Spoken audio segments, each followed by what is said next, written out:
Start करते हैं देखो। कल वाले में किसी को कोई डाउट है तो वो पहले पूछो। एनीवन? शर्मिष्ठा, सब क्लियर है? पीछे का अभी तक का रिवाइज किया है तुमने?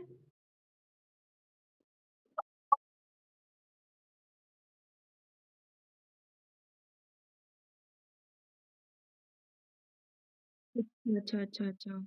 क्या मतलब कोल्ड हो गया या फिर कुछ और?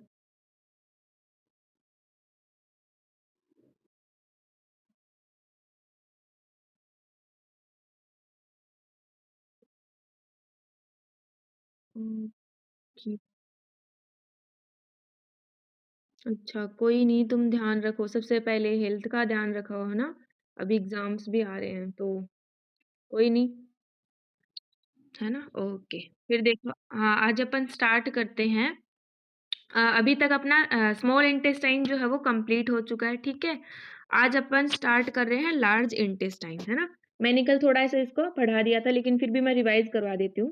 तो देखो, लार्ज इंटेस्टाइन मतलब स्थूल आंत्र यानी बड़ी जो आंत है उसको अपन बोलते हैं। तो यहाँ पे भी वही है, वही रूल यहाँ पे लागू होगा कि लार्ज जो बोला है ना, वो किस बेसिस पे बोला है? इसकी चौड़ाई के बेसिस पे, न कि लेंथ के बेसिस पे। लेंथ तो इसकी क्या होती है? छोटी होती है ना? जैसे अपनी स्मॉल इंटेस्टाइन थी, ठीक है, उसकी लेंथ कितनी थी? 6 मीटर, और इसकी कितनी है? 1.5 मीटर। बट फिर भी इसको लार्ज बोला है क्योंकि इसकी चौड़ाई क्या होती है? ज्यादा होती है, ठीक है। The large intestine extend from the ileocecal junction to the anus. मतलब इलियोसिकल जंक्शन, इलियम और सिकम का जहाँ पे जंक्शन होता है वहां से स्टार्ट होकर के एनएस तक जाता है। इलियम मतलब किसका पार्ट है? स्मॉल इंटेस्टाइन का। और सिकम मतलब किसका पार्ट है? लार्ज इंटेस्टाइन का। तो यहाँ से उसके जंक्शन पे स्टार्ट होकर के एनएस तक की एक्सटेंड करती है, ठीक है। फिर देखिए, इसको पार्ट में डिवाइड करने की बात करें तो मेनली अपन 3 पार्ट में डिवाइड करते हैं। कौन कौन से में? एक तो सीकम, एक कोलन और एक रेक्टम। अब देखिए यहाँ पे पार्ट जो है वो और दो इसके मतलब एक्स्ट्रा भी बता, जैसे अपेंडिक्स है, उसके बाद में जो रेक्टम है अपना, वो किसमें कंटिन्यू करता है आगे जा करके? एनल कैनाल और एनएस के अंदर। तो मेनली देखिए अपन 3 पार्ट ही बताते हैं लार्ज इंटेस्टाइन के, एक तो सीकम, एक कोलन और एक रेक्टम, ठीक है।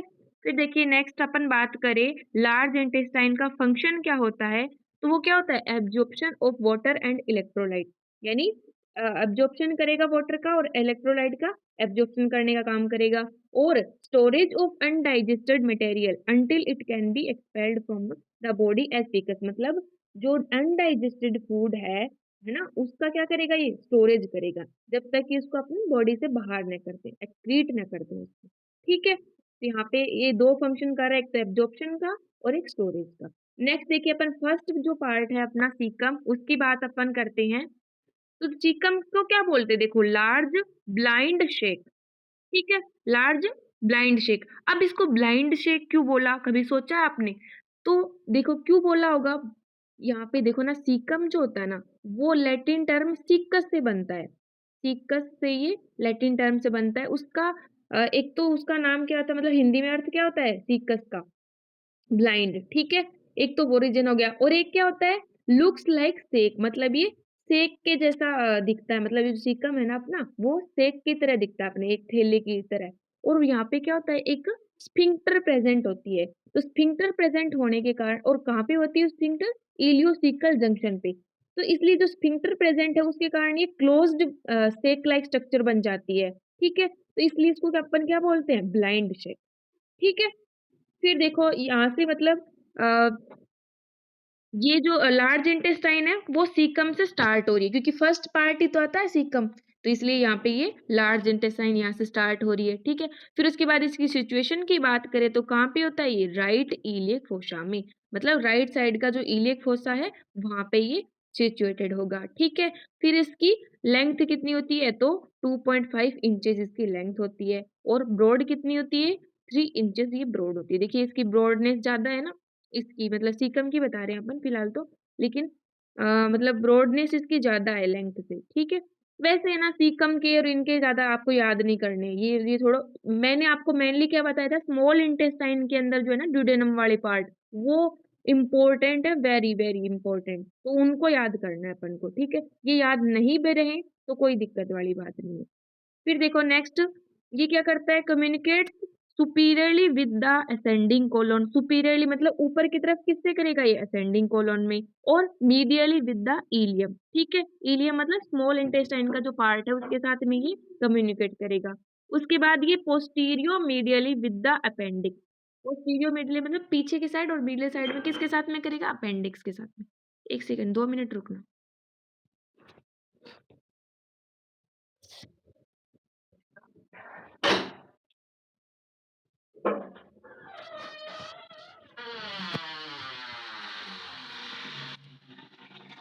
लक्ष्मी, एक बार मैं क्लास ले रही हूँ, जल्दी से बंद कर दे।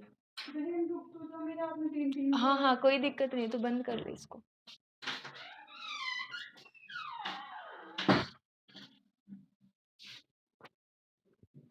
हाँ, तो देखिए इसमें क्या बताया अपन ने, इसके रिलेशन की बात कर ली एक तरीके से कि सुपीरियरली तो किससे कनेक्ट करेगा ये, असेंडिंग कोलन से, और मीडियली इलियम से, ठीक है, और पोस्टीरियो मीडियली किससे करेगा, अपेंडिक्स के साथ में। तो देखिए अपन है ना इसको डायग्राम के थ्रू समझ लेते हैं, सीकम वाले पार्ट को।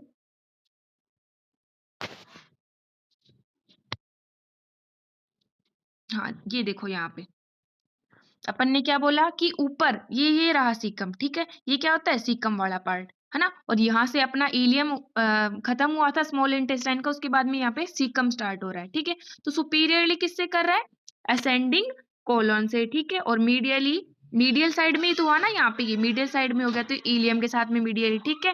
फिर पोस्टीरियो मीडियली किसके साथ में कर रहा है, अपेंडिक्स के साथ में। अब देखिए ना, पोस्टीरियो मतलब पीछे की साइड है, जो अपेंडिक्स है ना वो इसके पीछे की साइड है, और ये आगे की साइड है एंटीरियरली, ठीक है, और मीडियल साइड में प्रेजेंट है। तो पोस्टीरियो मीडियली किसके साथ में कर रहा है, अपेंडिक्स के साथ में, ठीक है।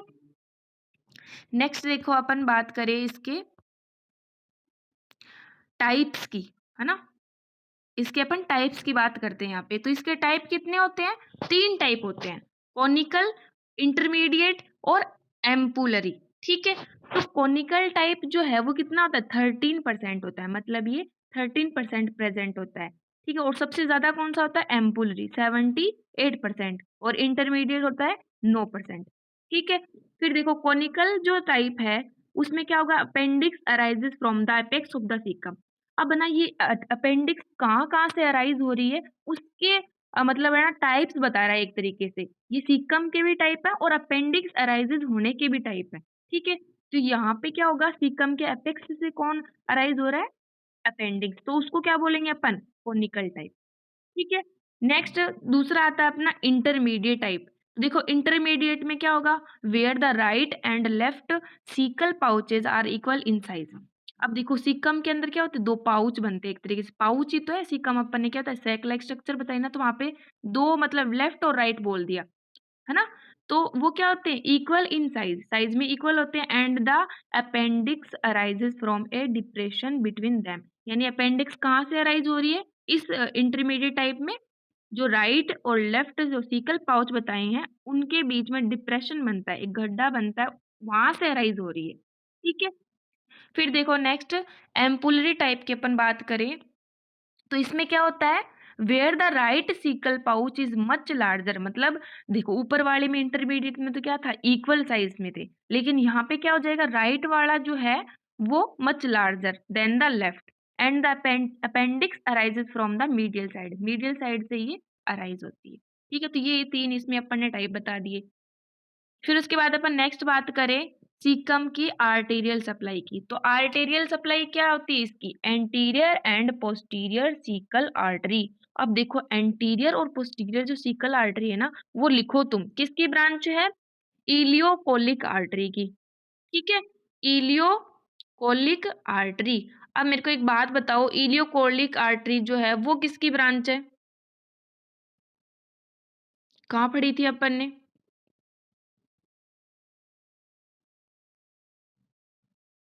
याद है किसी को, हम्म,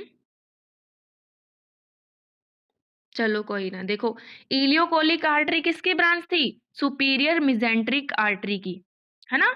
सुपीरियर मिजेंट्रिक आर्टरी की ब्रांच थी कौन, इलियोकोलिक आर्टरी, और उसकी ब्रांच क्या होती है, एंटीरियर और पोस्टीरियर सीकल आर्टरी। तो ये सीकम को अपने सप्लाई करती हैं, ठीक है। नेक्स्ट देखो इसमें वीनस ड्रेनेज आता है सुपीरियर मेजेंट्रिक वेन। अब देखो सेम नाम है, जैसे ही मतलब है ना, देख सुपीरियर मेजेंट्रिक आर्टरी इनकी मतलब सप्लाई कर रही है एक तरीके से, है ना, और यहाँ पे क्या आ जाएगी सुपीरियर मेजेंट्रिक वेन, सेम आएगी। जहाँ पे जो आर्टरी होगी उसी के नाम पे उसकी वेन आ जाएगी, ठीक है। नेक्स्ट अपन बात करते हैं नर्वस सप्लाई की। तो यहाँ पे सिम्पैथेटिक और पैरासिम्पैथेटिक मैंने आपको एक ही बात बताई हुई है। अगर ये सब याद नहीं भी रही तो अपन को दो बातें तो ये याद रहेंगी कि सिम्पैथेटिक और पैरासिम्पैथेटिक तो अपन को लिखना ही है सबके अंदर। और पैरासिम्पैथेटिक में क्या आता है वेगस, ठीक है, और सिम्पैथेटिक में T11 टू L1, ठीक है। तो यहाँ पे अपना सीकम जो है कंप्लीट हो चुका है। इसमें किसी को कोई भी दिक्कत हो तो वो बताओ मुझे। सबको समझ में आ गया?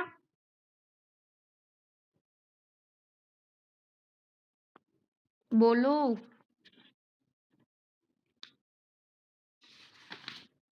चलूँ आगे मैं? ओके ठीक है। फिर देखो एक सेकेंड।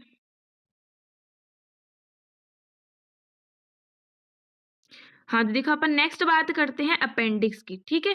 अपेंडिक्स की अपन यहाँ पे बात करें तो वो क्या होता है देखो, ए नैरो मस्कुलर ट्यूब होती है containing a large amount of lymphoid tissue. मतलब एक नैरो संकड़ा मस्कुलर ट्यूब है ना, मसल से बनी हुई क्या एक ट्यूब लाइक स्ट्रक्चर है, और उसमें क्या रहता है large amount of lymphoid tissue. यहाँ पे लिम्फोइड टिश्यू जो है वो कंटेन्स होते हैं, ठीक है।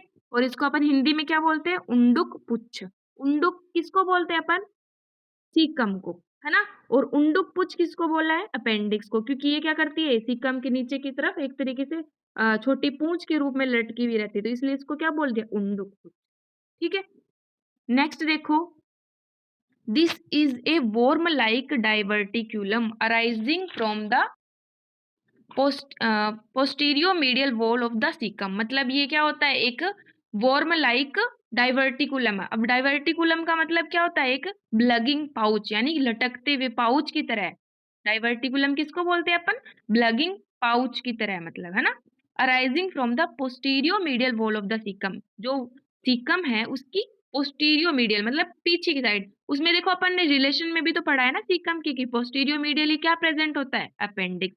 तो यहाँ पे यही बात बता रहा है कि पोस्टीरियो मीडियल वॉल से ये अराइज होगा। फिर देखो नेक्स्ट इसकी बात करें अपन, about 2 centimetre below the ileocaecal orifice. मतलब देखो है ना एक ओरिफिस प्रेजेंट होती है, इलियोसिकल ओरिफिस जिसको अपन बोलते हैं, उसके 2 सेंटीमीटर नीचे की तरफ क्या होती है अपनी अपेंडिक्स प्रेजेंट होती है, ठीक है।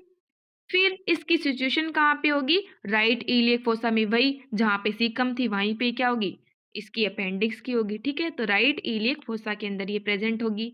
फिर इसकी जो आर्टेरियल सप्लाई वो क्या होती है, अपेंडिकुलर आर्टरी, है ना। तो इसमें लिखना अपेंडिकुलर आर्टरी किसकी ब्रांच है, पोस्टीरियर सीकल आर्टरी की ब्रांच है। अपेंडिकुलर आर्टरी किसकी ब्रांच है, पोस्टीरियर सीकल आर्टरी की, ठीक है। और पोस्टीरियर सीकल आर्टरी किसकी ब्रांच थी, अभी अभी अपन ने बताया इलियोकोलिक आर्टरी, है ना। और इलियोकोलिक आर्टरी किसकी थी, सुपीरियर मेजेंट्रिक आर्टरी की, ठीक है। तो इतना ज्यादा वैसे आपको मतलब है ना फिर भी एक आइडिया रहना चाहिए। एग्जाम में तो नहीं पूछते कि किसकी ब्रांच है, बट फिर भी आपको है ना आना चाहिए, है ना। फिर उसके बाद देखिए नेक्स्ट अपन बात करें इसके वीनस ड्रेनेज की। तो क्या होते हैं अपेंडिकुलर वेन। अब देखो अपेंडिक्स है तो अपेंडिक्स में देखो अपेंडिकुलरी तो आर्टरी आ रही है और अपेंडिकुलरी वेन आ रही है, इसका मतलब क्या वही है अपेंडिक्स को ही सप्लाई करेगी, ठीक है। नर्व सप्लाई की बात करें तो यहाँ पे क्या आती है sympathetic nerve T9 to T10 और पैरासिम्पैथेटिक में वही वेगस जो आती है अपनी, ठीक है। नेक्स्ट देखो इसके अपन एक सेकेंड, हाँ नेक्स्ट एक अपन इसकी एक अप्लाइड देखते हैं, ठीक है। अप्लाइड क्या है, अपेंडिसाइटिस। अपेंडिसाइटिस मैंने आपको एक बात बताई थी, आइटिस जहां कहीं भी लग जाएगा उसका मतलब क्या होगा, इन्फ्लामेशन, ठीक है। जहां कहीं भी आइटिस लगा इसका मतलब क्या होगा, inflammation.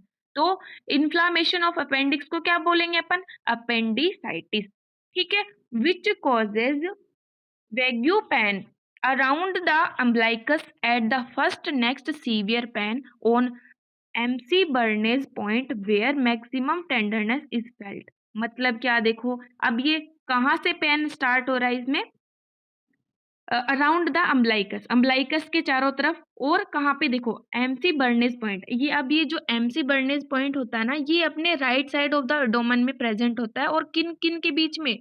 Anterior superior iliac spine और अम्बिलिकस को जोड़ने वाली जो मतलब डिस्टेंस है एक तरीके से उनके बीच की, उसके 1/3 पे स्टार्ट मतलब ये प्रेजेंट होता है एमसी बर्नेस पॉइंट। ठीक है? इसका मतलब ये समझो कि अम्बिलिकस को अपन एंटीरियर सुपीरियर इलियक स्पाइन से जोड़ रहे हैं और उनके 1/3 पे कौन है? MC Berners point. ठीक है? और वहां पे क्या हो रहा है? सीवियर पेन, किसमें? अपेंडिसाइटिस के अंदर। ठीक है? और वहां पे क्या होगा? टेंडरनेस, टेंडरनेस मतलब एक तरीके से ऐंठन आ जाएगी वहां पे, जकड़ाहट होगी, है ना? क्योंकि वो उसको पेन भी बहुत भयंकर वाला हो रहा है, इन्फ्लामेशन हो रहा है। तो इन्फ्लामेशन का एक तरीके से जो सिम्पटम आता है वो क्या आता है? टेंडरनेस आता है। ठीक है? सबको समझ में आया ये? किसी को कोई दिक्कत?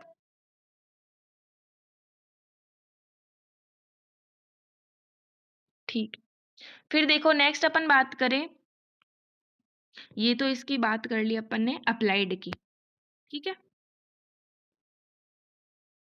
हाँ, तो देखो नेक्स्ट अपन बात करते हैं कोलोन की, है ना? कोलोन इसका सेकंड जो मेन पार्ट है वो आता है इसका कोलोन। अब देखो कोलोन के अंदर क्या होते हैं? 4 पार्ट्स होते हैं। कौन-कौन से? Ascending colon, transverse colon, descending और सिग्मोइड। 4 यहाँ पे पार्ट आते हैं इसके। ठीक है? तो असेंडिंग कोलोन जो है वो क्या है? ऊपर वाला, मतलब जैसे असेंडिंग का मतलब ही क्या होता है? जो ऊपर जाता है। ठीक है? तो यहाँ पे जो ऊपर जो आएगा ना जो पार्ट अपवार्ड होगा, ठीक है, उसको क्या बोलेंगे अपन? Ascending colon. और वो कितना लंबा होता है? 5 इंच लंबा होता है। ठीक है? अब देखो इसका एक्सटेंड कहाँ पे होगा? It extend from the caecum to the inferior surface of the right lobe. अब देखो राइट लोब की जगह काट करके आप करो राइट कोलिक फ्लेक्सर, है ना? यहाँ पे क्या करना है आपको? Right colic flexor. जो अपना राइट और लेफ्ट कोलिक जो दो फ्लेक्सर होते हैं, उनमें से राइट कोलिक फ्लेक्सर तक ये जाएगी। ठीक है? नेक्स्ट आती है अपनी ट्रांसवर्ज कोलोन। ट्रांसवर्ज कोलोन जो होती है वो कितनी होती है? 20 इंच लंबी होती है और एक्सटेंड अक्रॉस द एब्डोमेन, मतलब एब्डोमेन के अंदर कहाँ एक्सटेंड करती है? From the right colic flexure to the left colic flexure. मतलब ये जो है कैसे होगी? देखो ट्रांसवर्ज है ना ये, तो यहाँ पे पहले तो ये कौन सी गई? असेंडिंग। उसके बाद में ये कौन सी होगी? ट्रांसवर्ज। ठीक है? तो अब यहाँ पे अपन क्या बोल रहे थे? Right colic flexor. ठीक है? और जो ट्रांसवर्ज कोलोन है वो कहाँ तक जा रही है? राइट कोलिक फ्लेक्सर से। यहाँ पे ये है लेफ्ट कोलिक फ्लेक्सर, यहाँ तक क्या होगी अपनी? ट्रांसवर्ज कोलोन। ठीक है? फिर देखो नेक्स्ट अपन थर्ड पार्ट की बात करें तो वो आता है डिसेंडिंग कोलोन। ठीक है? तो डिसेंडिंग कोलोन जो है वो अपना 10 इंचेस लॉन्ग यानी 10 इंच लंबा होता है और extends from the left colic flexure to the sigmoid colon. इसके नीचे वाला पार्ट क्या है? Sigmoid colon. तो अब ये जो डिसेंडिंग कोलोन होगी वो यहाँ लेफ्ट कोलिक फ्लेक्सर से स्टार्ट होकर के सिग्मोइड कोलोन तक जाएगी। ठीक है? फोर्थ इसका पार्ट आता है सिग्मोइड कोलोन, जो कि सबसे नीचे होता है। वो कितना होगा? 15 इंचेस लॉन्ग, है ना? 15 इंच लंबा होगा। Extend from the pelvic brim to the vertebrae S3, मतलब पेल्विक ब्रीम से लेकर के S3 जो वर्टिब्रा है वहां तक ये एक्सटेंड करेगा। अब देखो पेल्विक ब्रीम क्या होता है? जो अपनी पेल्विस होती है ना, पेल्विस उसका जो इनलेट, इनलेट मतलब देखो मानो ना, ये अपन ने पेल्विस बनाई, यहाँ पे दो प्यूबिस बोन मिल करके फिर आगे सैक्रम आती है और पेक्टिनियल लाइन यहाँ पे आती है, तो ये जुड़ करके एक तरीके से पेल्विक इनलेट बना रही है। इनलेट का मतलब एक तरीके से गेट टाइप मान लो आप, है ना? Gate type. ठीक है? तो यहाँ पे इनलेट हो गया। इनलेट की क्या हो रहा है? एज जो है ना? इनलेट जो है यहाँ पे ये गेट जो है उसका एज, एज यानी किनारा जो है उसको क्या बोला है? Pelvic brim. ब्रीम जो बोलते हैं ना अपन, देखो जैसे मकान बनाते तो वहां पे एक ब्रीम लगी होती है एक तरीके से, तो उस टाइप से ये क्या बना रही? रिजिड ब्रीम बना रही है। ठीक है? पेल्विस की, तो यहाँ पे क्या होगी? Pelvic brim. और अब देखो सिग्मोइड कोलोन जो है वो पेल्विक ब्रीम से लेकर के S3 जो वर्टिब्रा है वहां तक ये एक्सटेंड कर रही है। ठीक है? फिर उसके बाद में क्या होगा? Sigmoid colon becomes the rectum, मतलब नीचे जा करके क्या बना लेगी? रेक्टम बना लेगी, है ना? नीचे ये उसके बाद में नेक्स्ट पार्ट बना लेगी रेक्टम। तो यहाँ तक सबको समझ में आया? अपन ने कोलन जो पढ़ा है, उसमें किसी को कोई भी प्रॉब्लम हो तो वो बताओ मुझे। इसका एक में डायग्राम था, वो मैं एक्सप्लेन कर देती हूँ तुम लोगों को, तो अच्छे से समझ में आ जाएगा। हाँ, ये देखो कोलन का डायग्राम यहाँ पे, है ना? तो अपन ने क्या बताया, कोलन के क्या होते हैं, 4 पार्ट होते हैं। कौन-कौन से? असेंडिंग, डिसेंडिंग, ट्रांसवर्स कोलन और सिग्मोइड कोलन। तो सबसे फर्स्ट जो आता है वो अपना असेंडिंग कोलन, ये वाला, ऊपर जो जा रहे हैं अपन यहाँ से, ठीक है? फिर आता है अपना ट्रांसवर्स कोलन, फिर आता है कौन-सा? डिसेंडिंग कोलन, और उसके बाद में नेक्स्ट आता है सिग्मोइड कोलन। तो ये ऐसी होती है, ठीक है? उसके बाद देखना यहाँ पे ये अपनी बात हो चुकी है, यहाँ पे तो इलियम होगा। इलियम और सीकम के बीच में जंक्शन होता है, तो इलियोसिकल जंक्शन से स्टार्ट होकर के आगे तक जाती, ठीक है? फिर देखो यहाँ पे एक लिखा हुआ है टर्सिकोलाई, है ना? तो ये टीनिया कोलाई है, टर्सिकोलाई नहीं है, टीनिया कोलाई है। ये क्या होते हैं देखो ना, स्मूथ मसल के रिबन होते हैं। स्मूथ मसल की ये रिबन लाइक स्ट्रक्चर यहाँ पे प्रेजेंट होती है, इनको अपन बोलते हैं टीनिया कोलाई, ठीक है? फिर इसमें लिखा हुआ है होस्ट्रा ऑफ द कोलन। होस्ट्रा का मतलब क्या होता है? स्मॉल पाउच होते हैं जो कि सैक बनाते हैं, सेकुलेशन करते हैं, मतलब सैक का फॉर्मेशन करते हैं। सैक मतलब देखो ये जो है ना, इन सिंगल सिंगल को अपन क्या बोलेंगे? होस्ट्रा। होस्ट्रा का मतलब एक रूम टाइप मान लो, है ना? बहुत एक बड़ा हॉल है, उसके अंदर अलग अलग रूम्स बने हुए हैं, जैसे ये अलग अलग ये रूम्स बने हुए हैं, ठीक है? तो एक रूम को इन्होंने क्या बोल दिया? होस्ट्रा। वैसे ही इंटेस्टाइन के अंदर होता है अपने, ठीक है?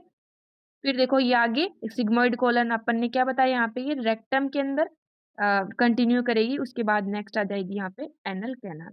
और ये जो दो अपन ने कॉलिक फ्लेक्सर पढ़े थे, कौन कौन से? एक तो राइट साइड में राइट कॉलिक फ्लेक्सर और लेफ्ट साइड में लेफ्ट कॉलिक फ्लेक्सर, ठीक है? सबको समझ में आया यहाँ तक?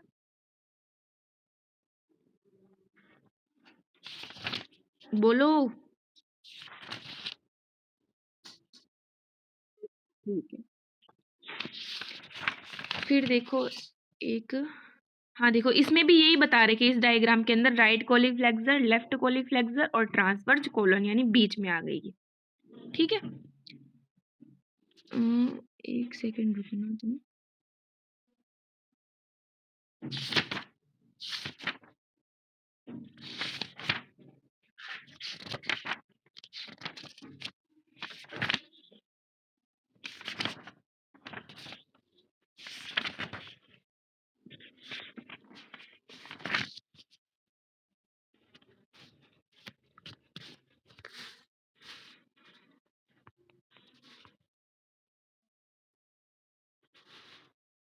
तो देखो अपना नेक्स्ट जो पार्ट आता है वो कौन सा है? मेन पार्ट रेक्टम, ठीक है? अब अपन रेक्टम की बात करेंगे। तो रेक्टम क्या होता है? Rectum is the distal part of the large gut. Large gut मतलब लार्ज इंटेस्टाइन की ही बात कर रहे हैं, ठीक है? तो मतलब सबसे दूरस्थ पार्ट है ये रेक्टम का, ठीक है? सॉरी, लार्ज इंटेस्टाइन का, और मेन पार्ट होता है, क्योंकि अपन ने क्या पढ़ा था? सीकम, कोलन और रेक्टम, 3 मेनली पार्ट आते हैं लार्ज इंटेस्टाइन की, तो इसमें ये लास्ट पार्ट, ठीक है? It is placed between sigmoid colon above and the anal canal below. मतलब ऊपर अभी अभी अपन ने क्या बताया कि सिग्मोइड कोलन जो है वो रेक्टम के अंदर कंटिन्यू करती है, और नीचे जाकर के ये किसमें रेक्टम जो है वो एनल कैनाल के अंदर कंटिन्यू करता है नीचे, ठीक है? उसके बाद देखो the rectum is situated in the posterior part of the lesser pelvis, यानी कहाँ सिचुएशन कहाँ बता रहे हैं इसकी अपन? Posterior part of the lesser pelvis. अब देखो लेसर पेल्विस क्या है अपनी? True pelvis. ट्रू पेल्विस को ही क्या बोला इन्होंने? लेसर पेल्विस, है ना? पेल्विस मतलब वही अपनी जो दो प्यूबिस बोन मिल करके वहां पे बनाएंगी, और प्यूबिक सिम्फाइसिस मतलब प्यूबिक सिम्फाइसिस आएगा वहां पे, ठीक है? सैक्रम आ जाएगी। तो यहाँ पे ये जो लेसर पेल्विस होती है उसके पोस्टीरियर पार्ट पे सिचुएटेड होती है, ठीक है? इन front of the lower 3 pieces of the sacrum, मतलब किसके सामने? Lower 3 pieces of the sacrum. Sacrum के अंदर देखो नीचे के जो 3 पार्ट आते हैं, इसके अंदर 3 पीस बोलते हैं उनको अपन। तो सैक्रम के 3 पीस के सामने की तरफ ये रेक्टम जो है प्रेजेंट होता है, क्योंकि पीछे की साइड है ना सैक्रम, तो ठीक है? और उसके आगे की साइड अपन रेक्टम बता रहे हैं। एंड द कोकिक्स, कोकिक्स भी पीछे आती है, ठीक है? उसके बाद देखो इसकी आर्टेरियल सप्लाई यहाँ पे बताई है, superior and middle rectal artery. ठीक है, अब जो ये सुपीरियर रेक्टल आर्टरी है ना, ये किसकी ब्रांच है देखो, इंफीरियर मेसेंट्रिक आर्टरी की ब्रांच होती है। ठीक है, सुपीरियर रेक्टल जो आर्टरी है वो किसकी ब्रांच है, इंफीरियर मेसेंट्रिक आर्टरी। ये अपन ने 3 ब्रांचेस पढ़ी थी, उसमें से एक क्या है, सुपीरियर रेक्टल आर्टरी। और जो मिडल रेक्टल आर्टरी है ना, वो किसकी ब्रांच होती है, इंफीरियर इलियक आर्टरी की ये ब्रांच होती है। सॉरी, इंटरनल इलियक आर्टरी की ये ब्रांच होती है, इंफीरियर नहीं, इंटरनल इलियक आर्टरी। ठीक है, और एक कौन सी आर्टरी आती है यहाँ पे, एक मीडियन सैक्रल आर्टरी। ये बताओ कहाँ पे पढ़ी थी अपन ने, ये तो इम्पोर्टेंट आर्टरी है, कहाँ पढ़ी थी, किसी को याद हो तो याद है, पूछती हूँ मैं, रुको अभी। रंजन, शमिष्ठा, उदित, परखी, कोई भी बताओ, नहीं याद, ठीक है चलो कोई ना। देखो ये अपनी ब्रांच होती है, एब्डोमिनल एरोटा जो पढ़ा था ना अपन ने, उसकी मेन ब्रांच ही तो पढ़ी थी। तो मीडियन सैक्रल आर्टरी क्या है, एब्डोमिनल एरोटा जो है उसकी मेन ब्रांच होती है।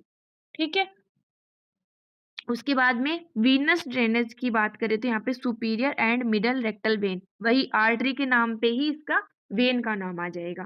ठीक है, फिर उसके बाद में नर्व सप्लाई सिंपैथेटिक और पैरासिम्पैथेटिक। देखिए अपन ने ऊपर जो पढ़ा है कोलोन, वहां पे L1 स्टार्ट हो गया था, तो यहाँ पे L1 मतलब उसके बाद में कौन सी आ जाएगी, L2, L1 और L2 जो है इसकी सप्लाई आ जाएगी रेक्टम की। ठीक है, फिर पैरासिम्पैथेटिक में देखो यहाँ पे वेगस ना आकर के क्या आ रहा है, S2, S3 और S4 आ रहा है। ठीक है, ये थोड़ा याद रख लेना आप लोग।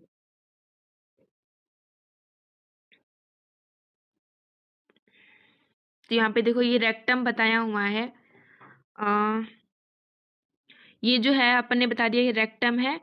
और देखो इसके अंदर है ना स्फिंक्टर होती है नीचे, वो तो एनल के अंदर आएगी, यहाँ ये बाद में पढ़ेंगे अपन, चलो ये बाद में आएगी।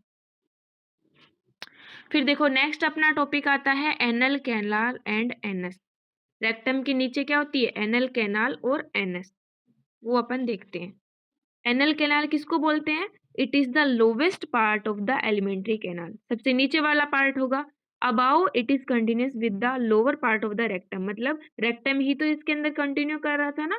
ठीक है, and below it opens to the exterior to the anus, मतलब एनस के अंदर ये खुलेगा। ठीक है, एनल कैनाल जो है ऊपर तो किससे कर रही है, रेक्टम के साथ में, और नीचे ये एनएस के साथ में कंटिन्यू करती है। ठीक है, अब देखो एनल कैनाल की लेंथ कितनी होती है, 4 सेंटीमीटर, ये आपको याद रखनी कितनी होती है, 4 सेंटीमीटर। ठीक है, फिर नेक्स्ट आता है अपना NS. The NS is the surface opening of the anal canal, वही बात की एनल कैनाल जो है वो किसमें खुल रही है, एनएस के अंदर। ठीक है, situated about 4 centimetre below and in front of the tip of the coccyx, मतलब ये 4 सेंटीमीटर नीचे की तरफ और in front of the tip of the कोकी, कोकिस के टिप के सामने की तरफ यहाँ पे ये एनएस जो है सिचुएटेड होता है। ठीक है, and in the cleft between the two buttocks, मतलब ये एक तरीके से क्लेफ्ट लाइक स्ट्रक्चर होती है टिप्स के बीच में। ठीक है, फिर आर्टीरियल सप्लाई की अपन यहाँ पे बात करें तो क्या होता है, superior and inferior rectal artery. अभी अपनी बात हुई थी कि इंफीरियर रेक्टल आर्टरी जो है वो किसकी ब्रांच थी, इंफीरियर एंटीरियर सॉरी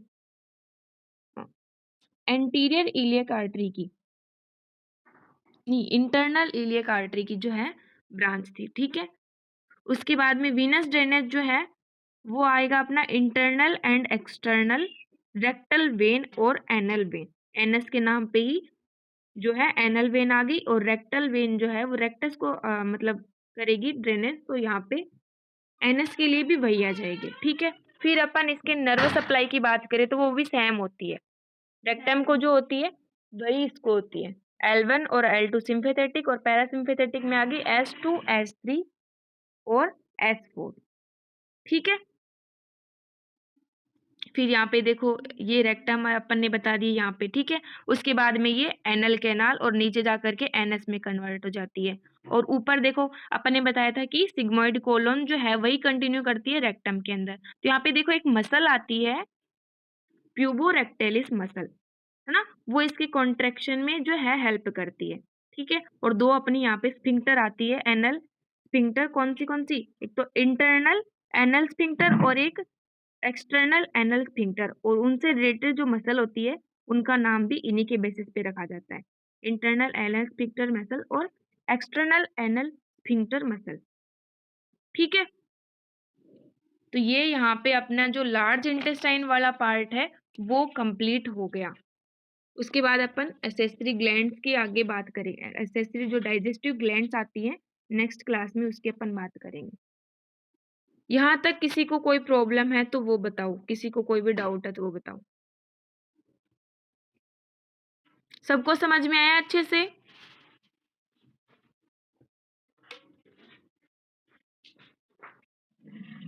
बताओ। ठीक है फिर। नेक्स्ट अपन कल करते हैं, ओके? बाय।